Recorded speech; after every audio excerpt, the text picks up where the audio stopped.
और बड़ौदा उपचुनाव का मुकाबला अब दिलचस्प होता हुआ नजर आ रहा है। तो वहीं प्रचार के लिए दिग्गजों ने भी ताकत झोंक दी है। बीजेपी ने राज्यसभा सांसद दुष्यंत गौतम ने योगेश्वर दत्त के लिए प्रचार किया। राज्यसभा सांसद दुष्यंत गौतम ने कहा, केंद्र और राज्य में इस समय बीजेपी की ईमानदार सरकार है और ऐसे में अगर बड़ौदा हलके की जनता अपनी सूझबूझ से बीजेपी के उम्मीदवार को यहां मौका देती है तो निश्चित रूप से इस क्षेत्र के लिए पिछड़ेपन का धब्बा हमेशा हमेशा के लिए मिट जाएगा।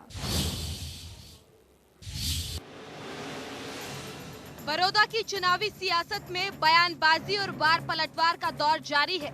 चुनाव प्रचार को लेकर हलके में पहुंचे बीजेपी के राज्यसभा सांसद दुष्यंत कुमार गौतम ने पार्टी के ईमानदार नीतियों का हवाला देते हुए इस चुनाव में बीजेपी उम्मीदवार की जीत का दावा किया है। सांसद दुष्यंत कुमार गौतम ने कहा कि केंद्र और राज्य में इस समय बीजेपी की ईमानदार सरकार है। ऐसे में हलके के लोगों को अपनी सूझबूझ से बीजेपी के उम्मीदवार को यहां मौका देना चाहिए, जिससे क्षेत्र में पिछड़ेपन का धब्बा मिट सकेगा। मुख्यमंत्री चाहते हैं कि बड़ौदा भी मुख्य धारा में आना चाहिए।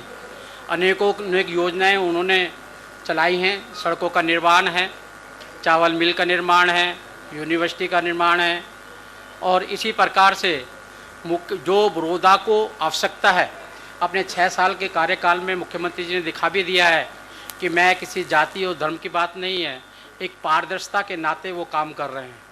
इसलिए मुझे लगता है कि जनता ने मन बना लिया है अब की बार हमें योगेश्वर दत्त जी को जिताना है, क्योंकि आपने देखा होगा कांग्रेस में तो कांटा से कांटे निकालने की बात चल रही है। पहले भी एक कांटा निकाला है और अब पुनः एक कांटा और निकालने की वो चर्चा कर रहे हैं। मुझे लगता है कि बड़ौदा के अंदर फूल ही खिलेगा, जब कांटे हट जाते हैं तो फूल ही खुलता है और वो फूल योगेश्वर दत्त जी के रूप में है। दुष्यंत कुमार गौतम ने दावा किया कि वो राजनीतिक नब्ज को बहुत अच्छे से समझते हैं और उनका दावा है कि अब की बार भारतीय जनता पार्टी भारी मतों से जीत दर्ज करेगी। उन्होंने कांग्रेस पर निशाना साधते हुए कहा कि कांग्रेस के राज में हलके का विकास नहीं हुआ, इसका क्या कारण था। उन्होंने पार्टी के कैंडिडेट योगेश्वर दत्त को लेकर कहा कि पहलवान ने पहले भी देश और प्रदेश का नाम रोशन किया है। पार्टी ने एक बार फिर योगेश्वर को टिकट देकर साबित कर दिया कि बीजेपी परिवारवाद को नहीं, योग्यता को तरजीह देती है। हम जाति विशेष की बात भारतीय जनता पार्टी वाले इसलिए नहीं करते थे। आज देखते हैं आप, देश का राष्ट्रपति अनुसूचित वर्ग का है, तुम्हारे हरियाणा का गवर्नर अनुसूचित वर्ग का है और देश के अंदर 2 सदन होते हैं, लोकसभा राज्यसभा। लोकसभा में मोदी जी नेता हैं तो राज्यसभा में अनुसूचित वर्ग के थावरचंद गहलोत नेता हैं। मैं खुद राज्यसभा में अनुसूचित वर्ग का हूँ। चारों में कोई आरक्षण नहीं है। हम बात नहीं करते, हम काम करते हैं और काम दिखाई देता है। हमारे कोई स्ट्रेटजी चेंज नहीं होती है। हम अपने कार्यकर्ताओं को ये कहते हैं कि आपने 51% वोट लाना है। आज भी मेरी मीटिंग हुई है।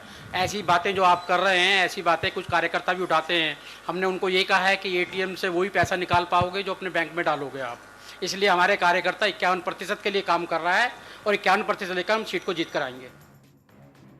साथ ही उन्होंने कहा कि बड़ौदा हलका शुरुआत से ही पिछड़ा हुआ है। हमें पहले की सरकारों से पूछना चाहिए कि आप लोगों ने हलके पर ध्यान क्यों नहीं दिया।